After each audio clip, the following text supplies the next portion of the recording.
So in this video, we're going to complete section 5.3. We just have two more examples to do, but this is the part of the section that you've never seen before.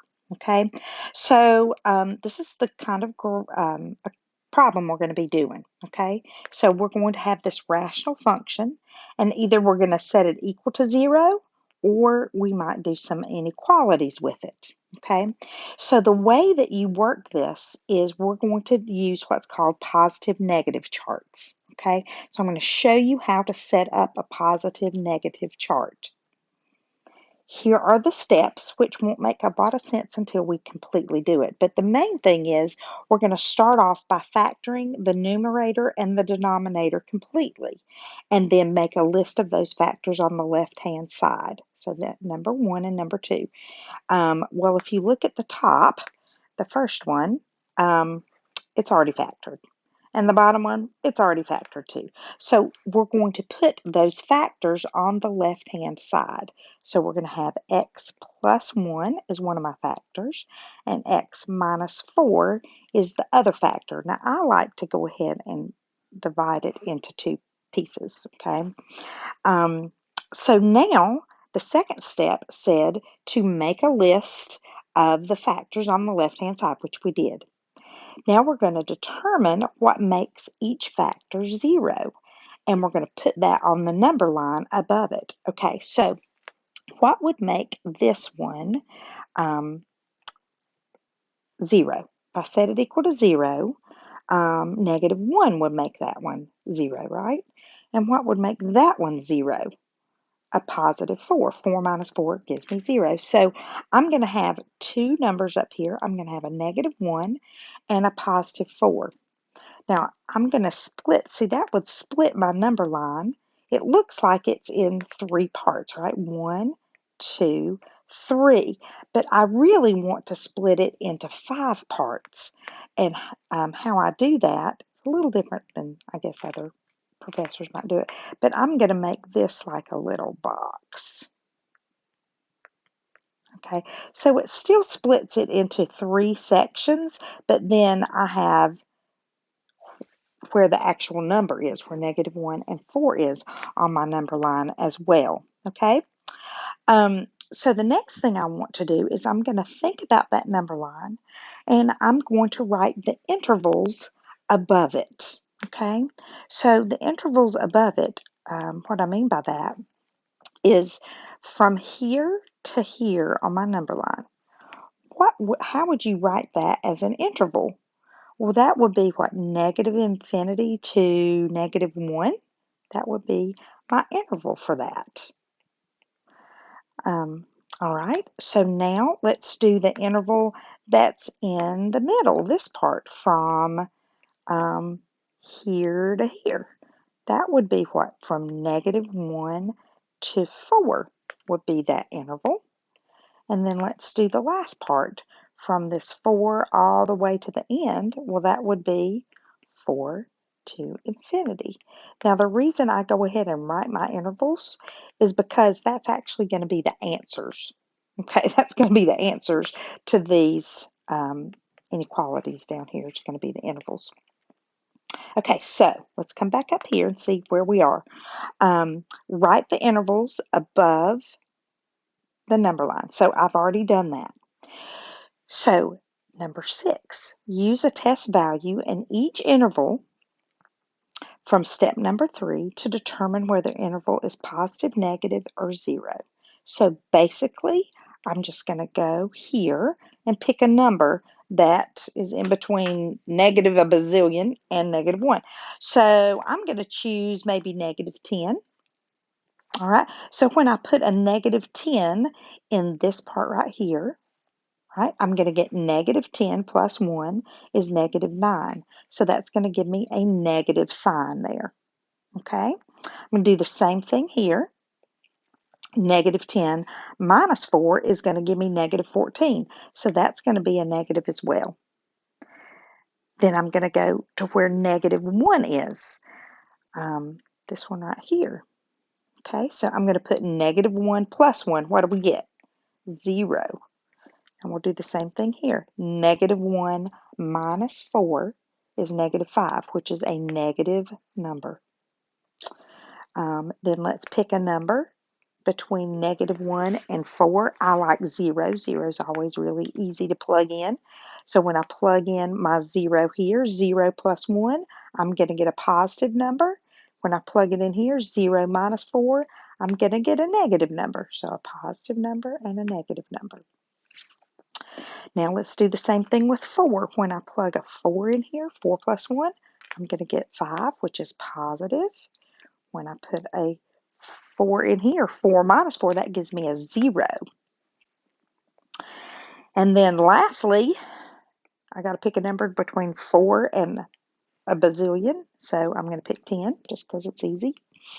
Doesn't matter which number you pick though. 10 plus 1, that's 11. That's positive. And 10 minus 4, that's also positive. So I have two positives. All right, so I've done number 6. Use a test value and determine whether the interval is plus, minus, or 0. All right, last thing, multiply and divide signs to get the final sign. In other words, I'm going to do this part right here, where I say the top divided by the bottom. So for my final answers down here, my final answers. For my final answers, I'm going to get a negative divided by a negative. Well, that's going to give me a positive. Here I get a 0 divided by a negative. Well, that's just going to give me a 0. Whoops. And then here I've got a positive divided by a negative. That's going to give me a negative number. Here I have a positive divided by 0. Now, when we divide by 0, we have a problem, right? You can't divide by 0, so that's going to be undefined. And then the last part, positive divided by positive, is a positive number. All right. So now that we have finished doing our positive negative chart, we're going to actually go through and solve this one. Okay? So the first one says, where is this thing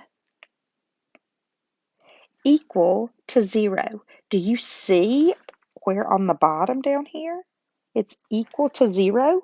There's only one place, and that's right there, right?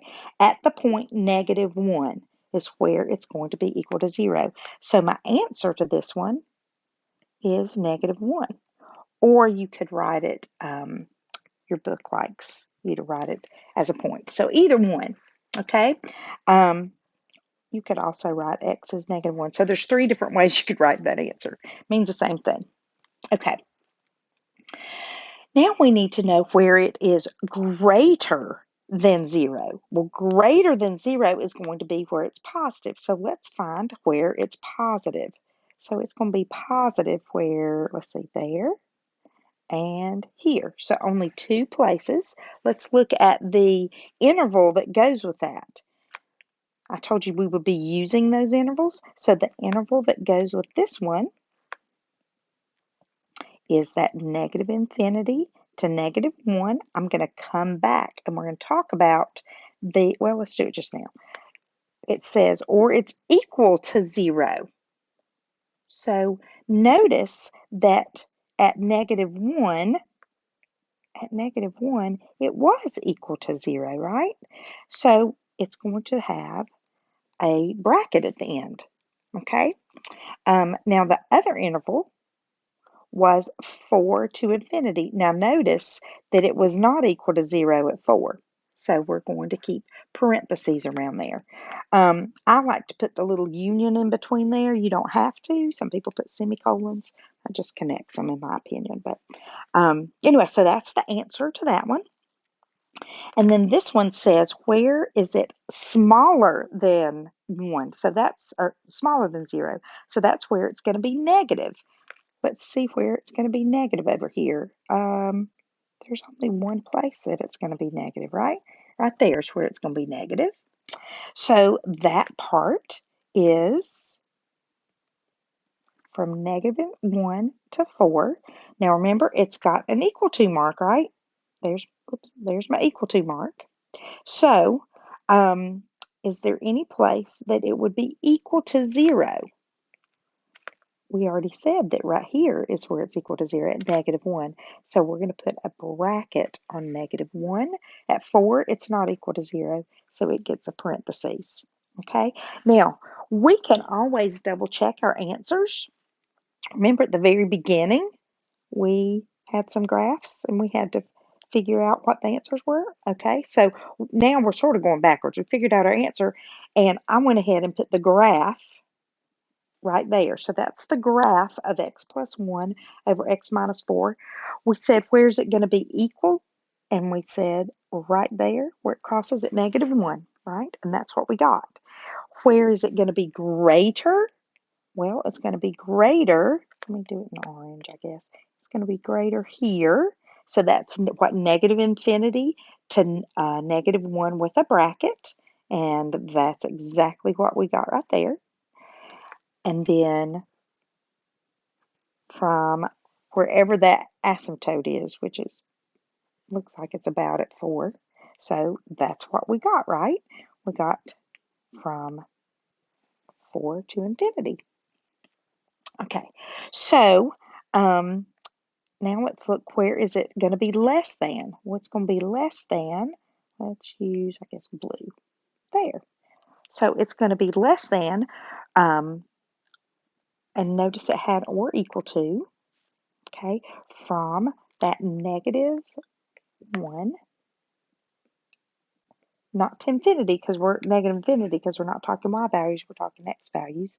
And that's where 1, 2, 3, that's where that asymptote is, to 4. So -infinity to 4. So the answers that we got, which are sort of hard to see in all this scratch work, but here's the answers that we got for A, B, and C. The answers we got actually match our graph. Okay. All right, let's do one more. I know it's got a lot of steps to it, so it can get confusing. Okay, so remember, we're going to start by making positive negative chart. So we're going to look at the top. The top is already factored, -2. That's it.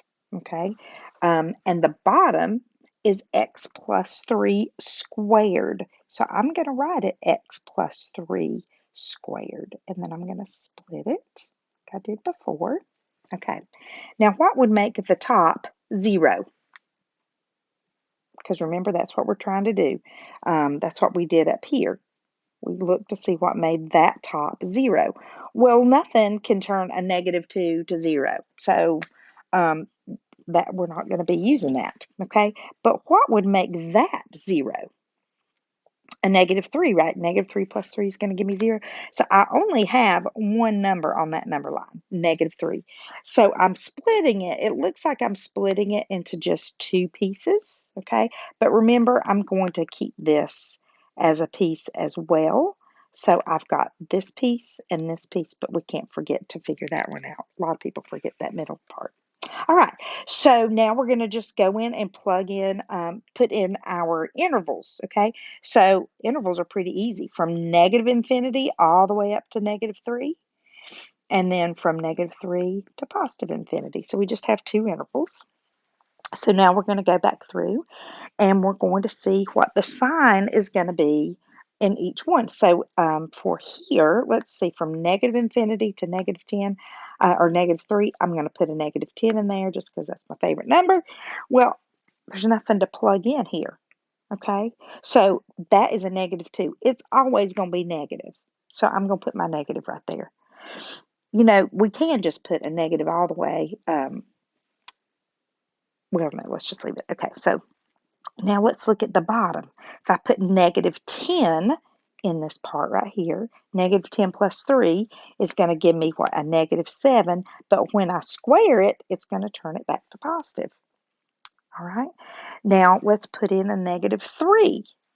So if I put a -3 in the top, well, again, it doesn't matter because that's going to be a negative no matter what. If I put a -3 in the bottom, right there, I wind up with a 0 on the bottom, right? So I'm going to get a 0 there. Then I need to pick a number between -3 and forever. So 0 works. 10 would work. A bazillion would work. Any of those. Any number that's bigger than -3 is going to work. I just like sticking 0 in. It makes it easy. If I put a 0 in the top, notice it does not matter. -2 is going to be -2 no matter what. If I put a 0 in the bottom, I'm going to get a 3, and 3 squared is 9, so that's going to give me positive. All right, so I've done all my signs. Now I just got to go back through and notice that this is division, right? So we're going to do the top divided by the bottom. So right here, negative over a positive is going to give me a negative number. Negative over 0, notice at our 0 we have a problem. You can't have 0 on the bottom. So that's going to be undefined. And then our last one, negative over positive, that's going to give me a negative. Okay, so remember we're going to be looking at our answers, okay? So here's our answers, and that is to our positive negative chart. We're going to use that to answer these questions, okay? So they want to know where I get a 0 here. Do I ever get a 0? Because I'm answering that question. I'm answering A.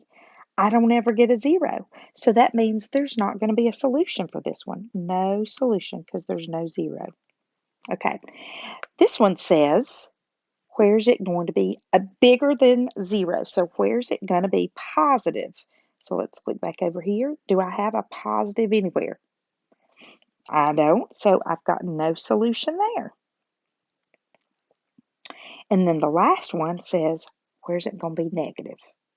Well, it's going to be negative in that interval and in that interval. Whoops, and that interval. So let's write our intervals down there. We've got negative infinity to -3 and -3 to infinity. Now let's talk about whether we have a bracket or a parentheses.